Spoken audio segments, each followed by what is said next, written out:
بسم اللہ الرحمن الرحیم۔ شروع اللہ کے نام سے جو بڑا مہربان و نہایت رحم کرنے والا ہے۔ پھر کے دن نماز فجر کے بعد یہ قرآنی تسبیح پڑھ لیں۔ ایک موقع بتانے والا ہو، خدا را ضائع نہ کرے۔ ایک لفظ کا وظیفہ کیجئے، رزق میں برکت، مال و دولت غنیمت بن کے آئے گی انشاءاللہ۔ جس شخص کو اللہ تعالیٰ سے کوئی خاص حاجت یا اس کے کسی بندے سے کوئی خاص کام پیش آ جائے تو اس کو چاہیے کہ خوب اچھی طرح وضو کرے، پھر 2 رکعت اپنی حاجت کی نیت سے نماز حاجت پڑھیں۔ اس کے بعد اللہ تعالیٰ کی حمد و ثنا کرے اور رسول پاک صلی اللہ علیہ وسلم پر صلاۃ و سلام بھیجے، یعنی درود شریف پڑھیں۔ اس کے بعد یہ دعا کرے، ویڈیو میں دعا آنے والا ہے، اپنی جائز حاجات اور مرادوں کے حصول کے لیے اور دعاؤں کی قبولیت کے لیے اللہ تعالیٰ کی طرف رجوع کرے۔ اپنے آپ کو مایوسی سے بچائے، فرائض کی پابندی کرے، گناہوں سے بچے اور کثرت سے توبہ و استغفار کرے، اور اس کے ساتھ ساتھ حدیث میں بتائے ہوئے درج ذیل طریقے پر عمل کرے۔ حدیث مبارکہ میں ہے کہ جس شخص کو اللہ تعالیٰ سے کوئی خاص حاجت یا اس کے کسی بندے سے کوئی خاص کام پیش آ جائے تو اس کو چاہیے کہ خوب اچھی طرح وضو کرے، پھر 2 رکعت اپنی حاجت کی نیت سے نماز حاجت پڑھے۔ اس کے بعد اللہ تعالیٰ کی حمد و ثنا کرے اور رسول اللہ صلی اللہ علیہ وسلم پر صلاۃ و سلام بھیجے، یعنی درود شریف پڑھے۔ اس کے بعد یہ دعا کرے، نوٹ فرما لے: لا الہ الا اللہ الحلیم الکریم، سبحان اللہ رب العرش العظیم، الحمد للہ رب العالمین، اسألک موجبات رحمتک وعزائم مغفرتک والعصمت من کل ذنب والغنیمت من کل بر والصلاة من كل اسم لا تدع لي ذنبا إلا غفرته ولا هما إلا فرجته ولا حاجة هي لك رضاء إلا قضيتها يا أرحم الراحمين۔ انشاءاللہ اس سے جائز حاجات پوری ہو جائیں گی۔ نیز نبی کریم صلی اللہ علیہ وسلم کرب و پریشانی کے وقت درج ذیل دعا فرماتے تھے، اسے دعائے کرب کہتے ہیں۔ اسے پڑھ کر دعا مانگنے سے بھی امید ہے کہ انشاءاللہ حاجت براری ہوگی۔ لا الہ الا اللہ العظیم الحلیم، لا الہ الا اللہ رب العرش العظیم، لا الہ الا اللہ رب السماوات ورب الارض ورب العرش الکریم۔ ترجمہ: اس اللہ کے علاوہ کوئی معبود نہیں جو بڑا عظیم اور بردبار ہے۔ اس اللہ کے علاوہ کوئی معبود نہیں جو عرش عظیم کا مالک ہے۔ اس اللہ کے علاوہ کوئی معبود نہیں جو زمین و اسمان اور عرش کریم کا رب ہے۔ محترم ناظرین، مجرب عمل آنے والا ہے، ذرا دھیان کے ساتھ نوٹ فرما لیں۔ محترم ناظرین، وظیفہ نوٹ فرما لیں۔ یہ وظیفہ پیر کے دن زیادہ قیمتی ہے۔ جو افراد یہ وظیفہ جمعہ کے دن کر سکتے ہیں تو ضروری وظیفہ جمعہ کے دن بھی کر لیں۔ اس کے ساتھ ساتھ اتوار کے دن وظیفہ کرنے سے آپ کی ہر حاجت، ہر مقصد اللہ رب العزت ضرور پوری فرمائے گی۔ ایک عجیب وظیفہ جو کسی سے نہ سنا ہوگا، یا اللہ، یہ لفظ 786 بار جمع لکھ لیجئے۔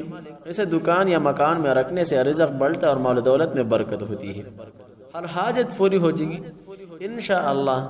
جس نے اتوار کے دن نماز ظہر کی فرض و سنت پڑھنے کے بعد 4 رکعت نماز پڑھی، پہلی رکعت میں سورہ فاتحہ اور سورہ سجدہ پڑھی اور دوسری میں سورہ فاتحہ اور سورہ ملک پڑھی، پھر تشہد پڑھ کر سلام پھیرا، پھر آخری 2 رکعت پڑھنے کے لیے کھڑا ہو گیا۔ ان میں سورہ فاتحہ اور سورہ جمعہ کی تلاوت کی اور اللہ پاک سے اپنی حاجت طلب کی، تو اللہ پاک کے ذمہ کریم پر ہے کہ اس کی حاجت پوری فرما دے گا۔ فنسی ہوئے رقم حاصل کرنے کے لیے مجرب ترین وظیفہ، خاص کر جمعہ کے دن عصر کی نماز کے بعد یا اللہ، یا رحمان، یا رحیم نماز کی جگہ بیٹھ کر پڑھتے رہے یہاں تک کہ سورج ڈوب ہو جائے۔ یقین ہو جائے اب گڑ گڑا کر اللہ کی جناب میں دعا کیجئے، انشاءاللہ فنسی ہوئی رقم مل جائے گی۔ سامان گاڑی گھر بکوانے کے لیے پارہ 13 سورہ یوسف کی آیت نمبر 80 مکمل پڑھ کر سامان یا گاڑی پر دم کیجئے، انشاءاللہ سامان جلد فروخت ہو جائے گا۔ سورہ یوسف کی آیت مبارکہ نوٹ فرما لیں۔ فلما استيئسوا منه خلصوا نجيا قال كبيرهم ألم تعلموا أن آباءكم قد أخذ عليكم موثقا من الله ومن قبل ما فرطتم في يوسف فلن أبرح الأرض حتى يأذن لي أبي ويحكم الله لي وهو خير الحاكمين۔ ترجمہ: پھر جب یوسف علیہ السلام سے مایوس ہو گئے تو علیحدگی میں یعنی باہم سرگوشی کرنے لگے۔ ان کے بڑے بھائی نے کہا کہ کیا تم نہیں جانتے کہ تمہارے باپ نے تم سے اللہ کی قسم اٹھوا کر پختہ وعدہ لیا اور اس سے پہلے تم یوسف کے حق میں جو زیادتیاں کر چکے ہو تمہیں وہ بھی معلوم نہیں، تو میں اس سرزمین سے ہرگز نہیں جاؤں گا جب تک مجھے میرا باپ اجازت نہ دے۔ یا اللہ میرے لیے اللہ کوئی فیصلہ فرما دے اور وہ سب سے فرمانے والا ہے۔ محترم ناظرین، وظیفہ نوٹ فرما لیں، ہر قسم کی پریشانیاں، آفات اور بیماری سے نجات کے لیے سرور کائنات سردار دو جہاں احمد مجتبی محمد مصطفیٰ صلی اللہ علیہ وسلم کا بتایا ہوا عمل نوٹ فرما لیں، شاید ایسا عمل سالوں بھر نہیں ملے گا۔ محترم قرآنی صورت نوٹ فرما لیں، سورہ اخلاص بعد نماز فجر 100 مرتبہ پڑھ لیں، اول و آخر میں درود شریف پڑھ لیں، اس کے بعد یہ تسبیحات لازمی پڑھا کرو، یا اللہ ہو، یا لطیف ہو، یا رحیم ہو، یا کریم، کم از کم روزانہ 313 مرتبہ۔ مالدار بننے کا انتہائی مجرب اور آسان عمل، ایسا آسان وظیفہ کہ غریب سے غریب آدمی مالدار بن جائے گا۔ روزانہ تسبیحات 313 مرتبہ پڑھ لو، دل لگانے کے ساتھ یہ تسبیحات پڑھنا ہے، انشاءاللہ چند دن ہی میں ہر حاجت پوری ہوگی، ہر مقصد پوری ہوگی۔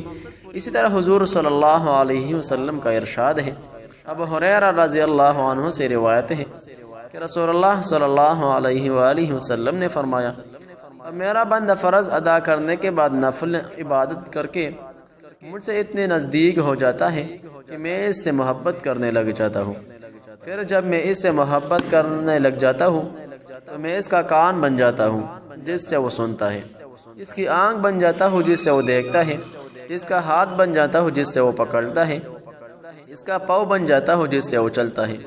اگر وہ مجھ سے مانگتا ہے تو میں اسے دیتا ہوں، اگر وہ کسی دشمن یا شیطان سے میری پناہ مانگتا ہے تو میں اسے محفوظ رکھتا ہوں، اور میں جو کام کرنا چاہتا ہوں اس میں مجھے اتنا تردد نہیں ہوتا جتنا کہ مجھے اپنے مومن بندے کی جان نکالنے میں ہوتا ہے۔